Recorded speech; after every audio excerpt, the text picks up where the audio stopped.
बसंत एक ईमानदार लड़का है। कैसे? बसंत एक ईमानदार और मेहनती लड़का है।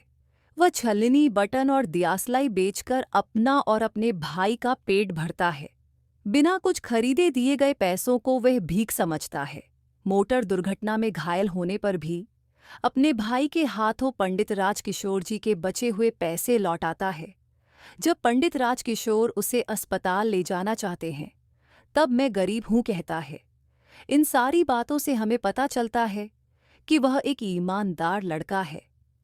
पंडित राजकिशोर, मजदूरों के नेता बसंत, गरीब शरणार्थी लड़का।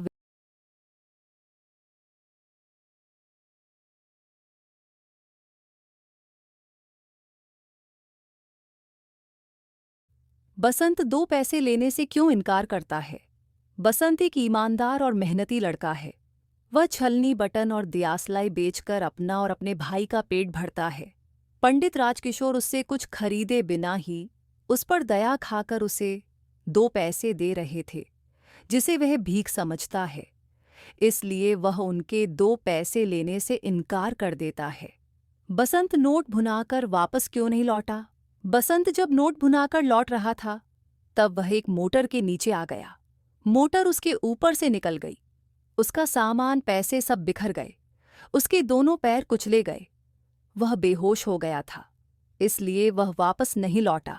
रामू, बेईमान बसंत, ईमानदार बसंत, अहीर टीला, पंडित राजकिशोर, किशनगंज।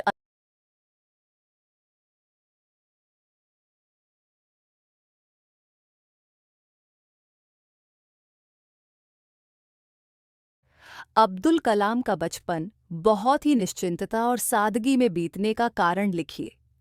अब्दुल कलाम जी के पिता आडंबरहीन व्यक्ति थे और सभी ऐशो आराम वाली चीज़ों से दूर रहा करते थे। पर घर में सभी आवश्यक चीज़ें समुचित मात्रा में सुलभता से उपलब्ध थी। इसलिए अब्दुल कलाम जी का बचपन बहुत ही निश्चिंतता और सादगी में बीता। शमसुद्दीन अखबारों का वितरण कार्य कैसे करते थे? शमसुद्दीन रामेश्वरम में अखबारों के एकमात्र वितरक थे। अखबार रामेश्वरम स्टेशन पर सुबह की ट्रेन से पहुंचते थे, जो पाम्बन से आती थी। इस अखबार एजेंसी का काम अकेले शमसुद्दीन ही चलाते थे। रामेश्वरम में अखबारों की जुमला 1000 प्रतियां बिकती थीं। अनुरूपता, जोहरा, जलालुद्दीन, आशियम्माह जैनुलाब्दीन, पक्षी लक्ष्मण शास्त्री, रामानंद शास्त्री, जैनुलाब्दीन, अब्दुल कलाम।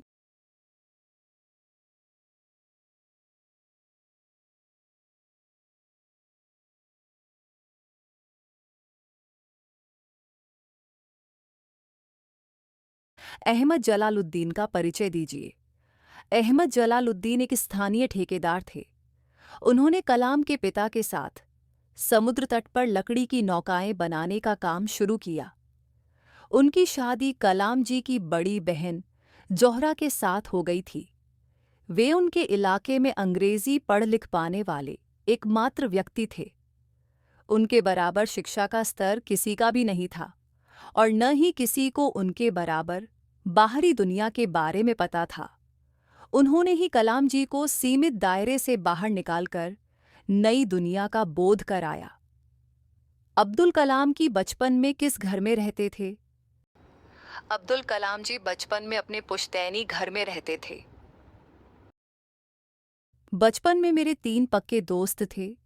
ये तीनों ब्राह्मण परिवारों से थे। अलग अलग धर्म, पालन पोषण, पढ़ाई लिखाई को लेकर हम में से किसी भी बच्चे ने कभी भी आपस में कोई भेदभाव महसूस नहीं किया। ನನ್ನ ಬಾಲ್ಯದಲ್ಲಿ ನನಗೆ ಮೂವರು ಆಪ್ತ ಸ್ನೇಹಿತರಿದ್ದರು. ಈ ಮೂವರು ಬ್ರಾಹ್ಮಣ ಕುಟುಂಬದಿಂದ ಬಂದವರು.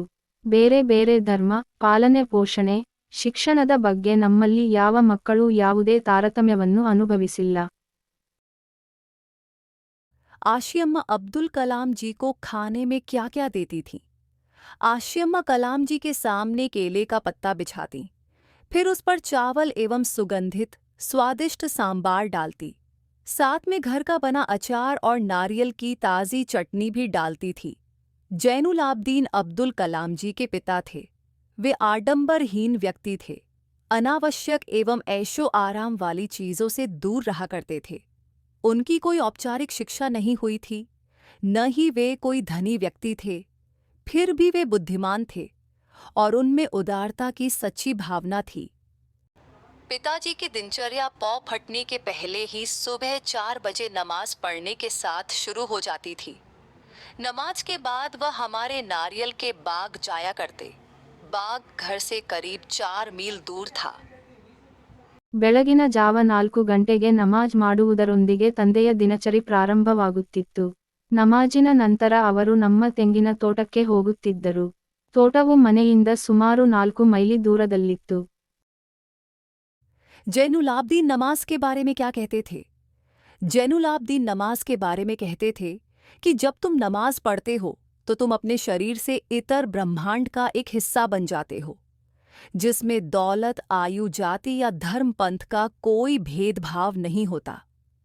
अब्दुल कलाम को जलालुद्दीन ने नई दुनिया का बोध कैसे कराया? जलालुद्दीन कलाम को हमेशा शिक्षित व्यक्तियों, वैज्ञानिक खोजों, समकालीन साहित्य और चिकित्सा विज्ञान की उपलब्धियों के बारे में बताते थे। उन्होंने ही कलम को सीमित दायरे से बाहर निकालकर नई दुनिया का बोध कराया। कन्नड़ में अनुवाद। जब पिताजी ने लकड़ी की नौकाएं बनाने का काम शुरू किया, उस समय मैं 6 साल का था। यह नौकाएं तीर्थयात्रियों को रामेश्वरम से धनुषकोडी तक लाने ले जाने के काम आती थीं। आधुनिक मानव की भौतिक साधना का वर्णन कीजिए। आधुनिक मानव ने प्रकृति के हर तत्व पर विजय प्राप्त कर ली है। मनुष्य के करों में वारी, विद्युत और भाप बंधे हुए हैं। मनुष्य के आदेश पर पवन का ताप भी चढ़ता उतरता है। वह सरित गिरि सिंधु को एक समान लांघ सकता है। उसका यान गगन में जा रहा है। उसके हाथों को देखकर परमाणु कांपते हैं। वह व्योम से पाताल तक सब कुछ जानता है। उसकी बौद्धिक क्षमता असीमित है। आज की दुनिया कैसी है? आज की दुनिया विचित्र और नवीन है। परमाणु किसे देखकर कांपते हैं? परमाणु मानव के करों को देखकर कांपते हैं। विलोम शब्द आजकल, नवीन प्राचीन, समान असमान, ज्ञान अज्ञान, जीत हार, सीमित असीमित, तोड़ जोड़। दिनकर जी के अनुसार मानव का सही परिचय क्या है? कवि दिनकर जी के अनुसार आज मनुष्य ने प्रकृति के हर तत्व पर विजय प्राप्त कर ली है। यह उसकी साधना है। पर मानव मानव के बीच स्नेह का बांध बांधना मानव की सिद्धि है। जो मानव दूसरे मानव से प्रेम का रिश्ता जोड़कर आपस की दूरी को मिटाए, वही मानव कहलाने का अधिकारी होगा। प्रेरणार्थक क्रिया: सोना, सुलाना, सुलवाना, रोना, रुलाना, रुलवाना, धोना, धुलाना, धुलवाना, देना, दिलाना, दिलवाना। विलोम शब्द दिन रात, भीतर बाहर, चढ़ना उतरना, होश बेहोश, चैन बेचैन, गुण निर्गुण, जन निर्जन। गिल्लू के अंतिम दिनों का वर्णन कीजिए।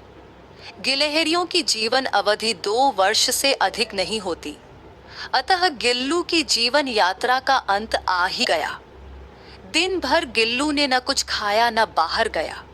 पंजे इतने ठंडे हो रहे थे कि लेखिका ने हीटर जलाया और उसे उष्णता देने का प्रयास किया, परंतु सुबह की प्रथम किरण के साथ वह चिर निद्रा में सो गया। प्रेरणार्थक क्रिया: बैठना, बिठाना, बिठवाना, दौड़ना, दौड़ाना, दौड़वाना, खेलना, खिलाना, खिलवाना, ओढ़ना, ओढ़ाना, ओढ़वाना। विलोम शब्द अंधकार प्रकाश, समान असमान, सीमित असीमित, लेना देना, स्थिर अस्थिर, आदर अनादर, परिश्रम आलस। गिल्लू के कार्यकलाप के बारे में लिखिए। गिल्लू स्वयं हिलाकर अपने घर में झूलता और अपनी कांच के मनकों सी आंखों से कमरे के भीतर और खिड़की से बाहर न जाने क्या देखता समझता रहता था। भूख लगने पर चिक चिक करके मानो वह वर्मा जी को सूचना देता और काजू या बिस्कुट मिल जाने पर अपने पंजों से उसे कुतरता रहता। उसकी समझदारी और कार्यकलाप से सबको आश्चर्य होता था।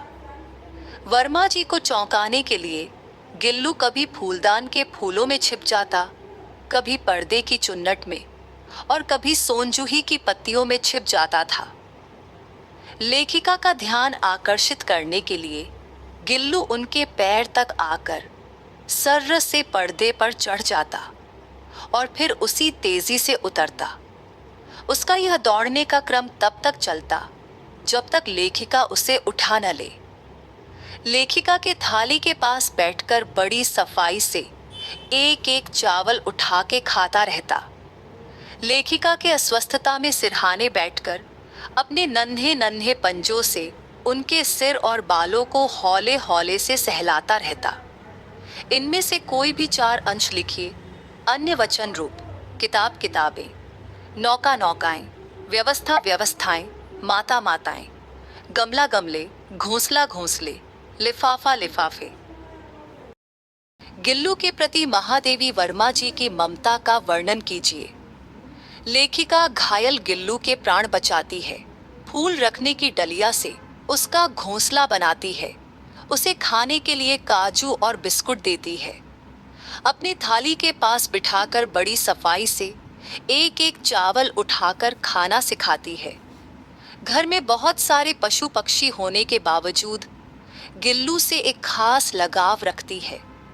काम करते समय भी उसे खुद से दूर होने नहीं देती। उसके अंतिम समय में हीटर जलाकर उष्णता देने का प्रयास करती है। इन सारी बातों में कन्नड़ में अनुवाद। गिलहरियों के जीवन की अवधि 2 वर्ष से अधिक नहीं होती, अतः गिल्लू की जीवन यात्रा का अंत आ ही गया। दिन भर उसने न कुछ खाया, न वह बाहर गया। ಅಳಿಲುಗಳ ಜೀವನ ಅವಧಿ 2 ವರ್ಷಕ್ಕಿಂತ ಹೆಚ್ಚು ಇರುವುದಿಲ್ಲ, ಹೀಗಾಗಿ ಗಿಲ್ಲುವಿನ ಜೀವನ ಯಾತ್ರೆಯ ಅಂತ್ಯ ಬಂದೇ ಬಿಟ್ಟಿತು. ದಿನವಿಡೀ ಅದು ಏನೂ ತಿನ್ನಲಿಲ್ಲ, ಹೊರಗೂ ಹೋಗಲಿಲ್ಲ. गिल्लू ने लेखिका के गैर हाजिरी में दिन कैसे बिताए। लेखिका मोटर दुर्घटना में आहत होकर अस्पताल में थीं। तब गिल्लू बहुत उदास रहता था। लेखिका के कमरे का दरवाजा खोला जाता तो गिल्लू अपने झूले से उतरकर दौड़ता हुआ आता और किसी दूसरे को देखकर अपने घोंसले में जा बैठता। उन दिनों वह अपना प्रिय खाद्य काजू भी बहुत कम खाता था।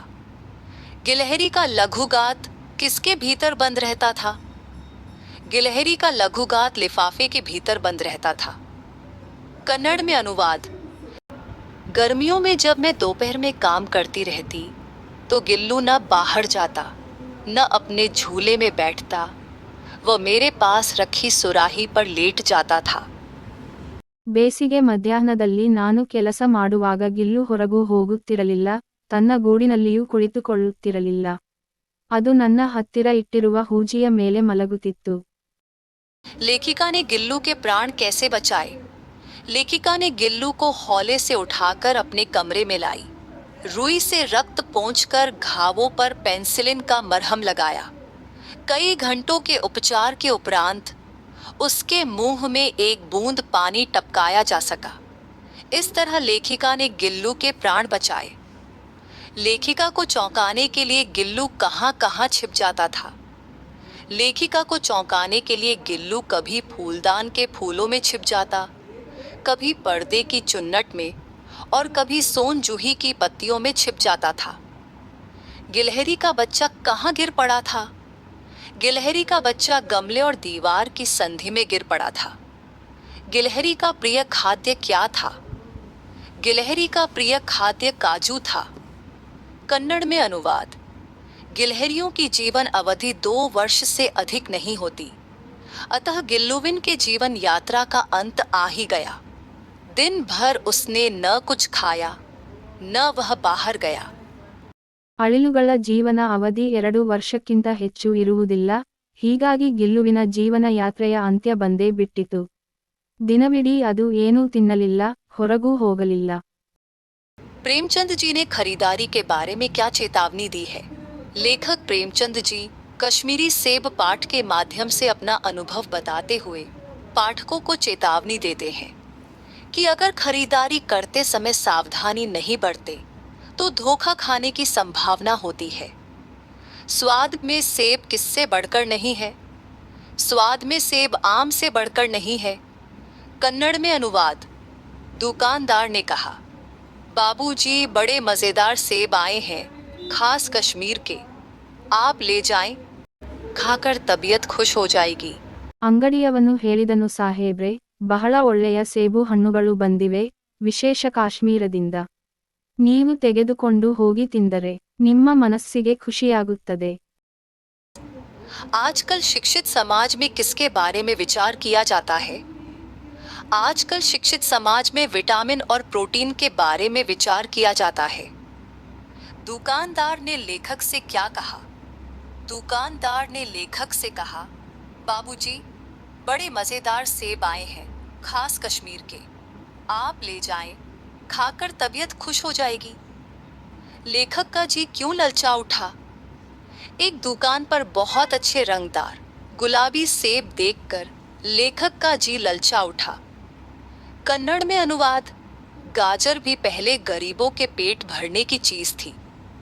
अमीर लोग तो उसका हलवा ही खाते थे, मगर अब पता चला है कि गाजर में भी बहुत विटामिन है। ಗಜ್ಜರಿಯು ಮೊದಲು ಬಡವರ ಹೊಟ್ಟೆ ತುಂಬುವ ವಸ್ತುವಾಗಿತ್ತು. ಶ್ರೀಮಂತರು ಅದರ ಹಲವ ಮಾತ್ರ ತಿನ್ನುತ್ತಿದ್ದರು. ಗಜ್ಜರಿಯಲ್ಲಿಯೂ ವಿಟಾಮಿನ್ಗಳಿವೆ ಎಂದು ಈಗ ತಿಳಿದು ಬಂದಿದೆ. मातृभूमि का स्वरूप कैसे सुशोभित है। मातृभूमि के एक हाथ में न्याय पताका है, दूसरे हाथ में ज्ञान दीप है। मातृभूमि के खेत हरे भरे हैं और सुंदर हैं, वन उपवन फल फूलों से भरे हुए हैं। मातृभूमि के अंदर खनिजों का व्यापक धन भरा हुआ है। आज मातृभूमि के साथ कोटि कोटि भारतवासी हैं। सकल नगर और ग्राम में जय हिंद का नाद गूंज उठा है। इस प्रकार मातृभूमि कविता में भारत माँ का स्वरूप सुशोभित है। अभिनव मनुष्य रामधारी सिंह दिनकर, मातृभूमि भगवती चरण वर्मा। जग का रूप बदलने के लिए कवि किससे निवेदन करते हैं? जग का रूप बदलने के लिए कवि भारत माता से निवेदन करते हैं। जय हिंद का नाद कहाँ कहाँ पर गूंजना चाहिए? जय हिंद का नाद सकल नगर और ग्राम में गूंजना चाहिए। दीर्घ संधि के उदाहरण: समानाधिकार, धर्मात्मा, कवींद्र गिरीश, लघुत्तर पितृण। तत्पुरुष समास के उदाहरण: स्वर्ग प्राप्त, सूरकृत, देशभक्ति, धनहीन, राजपुत्र, दानवीर। भारत माता के प्रकृति सौंदर्य का वर्णन कीजिए। मातृभूमि के खेत हरे भरे और सुंदर हैं, वन उपवन फल फूलों से भरे हुए हैं। मातृभूमि के अंदर खनिजों का व्यापक धन भरा हुआ है। इस प्रकार कवि ने मातृभूमि के प्राकृतिक सौंदर्य का वर्णन किया है।